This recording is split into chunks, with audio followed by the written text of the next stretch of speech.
When is a permit required? If we're planning to do some things, some work, some updating, some upgrades, whatever, on our home, am I required to have a permit?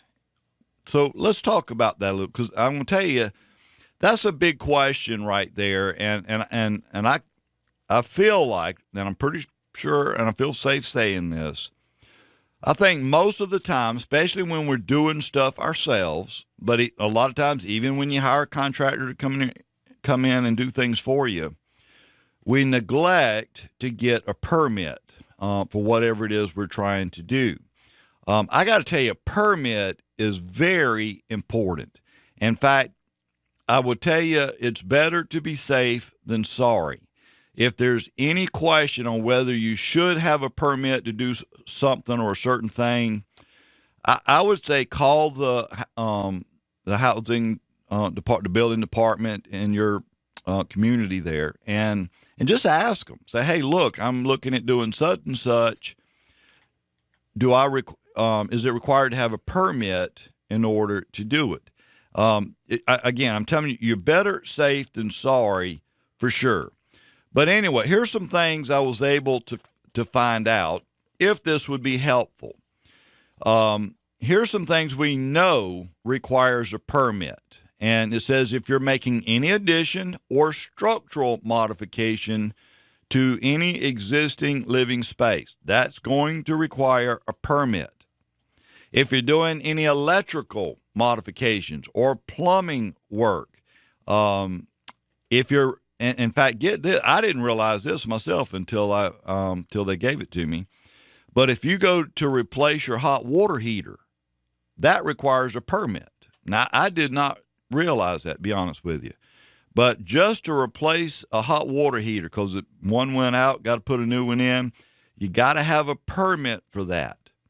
Window modifications requires a permit. If you're enlarging openings for any mechanical systems or installation of any kind, again, those type things also have or require a permit. And let's see, if you are modifying your roof line, that requires a permit. Sewer modifications, major demolitions requires permit. If you're adding a fireplace, got to have a permit. So, y'all, there's quite a few things there that absolutely requires a permit. But then they also list some things that, very common things that would not require a permit. And it says such things such as interior cosmetic changes, like new carpet, new flooring, new paint, paneling, trim work, baseboard, stuff like that. None of that would require a permit. But now they list a few things here that they say might require a permit because there are some, it depends on the situation and exactly what you're doing as to why some of the stuff that I'm about to say might need a permit and which ones don't. Adding a deck might need a permit. And I will tell you, it's my understanding when they say might, if you're building a deck, and again, don't quote me on this, you want to check this out for yourself before you do it, but it's my understanding a deck that has a height of 30 inches or less is not considered hazardous, I guess, if somebody falls off of it, so may not require a permit. And again, I emphasize may not.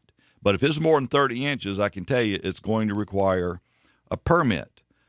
Cutting down trees may very well require a permit. If you're putting up a fence, that might require a permit. Look, I just listed some things that you absolutely have to have a permit for, and some things you don't, and some you may. And here's why I wanted to go over this. From a realtor's perspective, here's why this is important to me. Because I got to tell you, if I come to your home and I can see, I can visually tell work has been done, especially depending on what type of work, some of the stuff that we just talked about. If a permit was not, if you didn't have a permit to do it, that could present a problem when trying to sell your home, because there's, you know, for me, that permit is really telling me two things. Assuming you got a permit, the first thing I now know is whatever you've done, you're allowed to have it. For example, maybe you wanted to build a garage or something in your backyard, which would require a permit to do. Well, there might be some kind of restrictions or zoning or something that would not allow you to have the garage. Well, if you got a permit, then I know you're allowed to have it. We've got no problems there. So, and the second thing that that permit's going to tell me is that whatever you've done or built or modified, it's been done to code. It's safe. No one's likely to get hurt or harmed in any way. So we should be good to go with whatever it is we need to do. I will also tell you a permit can cause you some problems in valuation. That's for sure. You know, for example, when I'm doing appraisals occasionally.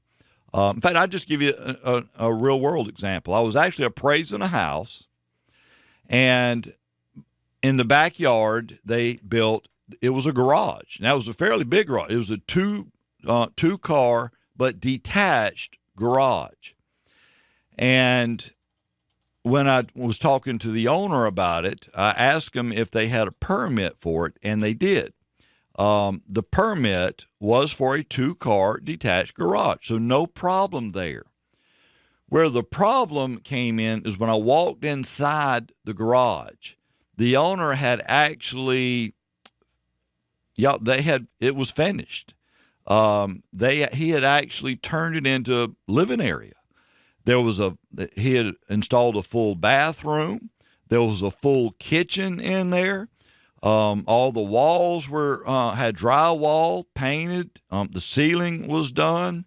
I mean, it was really, really nice in that garage. But the problem is, one is still a garage, okay? In this particular case, the garage door was still there. And the reason I'm kind of emphasizing that, because this particular owner was insisting that it be counted as heated square footage, because he also installed a heat and air unit, not a window unit, was like a mini split system. But that garage was heated and cooled. Like I said, very, very nice. But he had put a lot of money into all the stuff he had done inside the garage. The problem he had is he did not have a permit to do the things he did, because there was a lot of extra electrical stuff in there, plumbing, because he had a full kitchen. He had put in a full bathroom. None of that was permitted. And the issue he was having is, I cannot, as an appraiser, give that any value. Because one, I don't even know that you're allowed to have it here, or if it's safe for anybody to even be in or around. I don't know.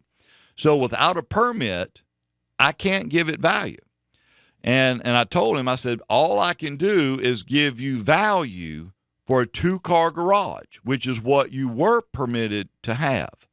But he took it a little bit too far. He did a little bit too much work, added some stuff in there, these additions we were talking about earlier that require a permit to do. So if you're going to do these extra things, and if you're in hopes of creating additional value, you've got to make sure you have the permit. Again, if you do not have a permit, the appraiser is not going to be able to, we can't use it towards the value. And so it could be just money down the drain. I hate that, but that's why we go over this kind of stuff. That's why. I know we're about out of time right now, but I can't thank you enough for tuning in and listening. I hope that some of the stuff we talked about was good.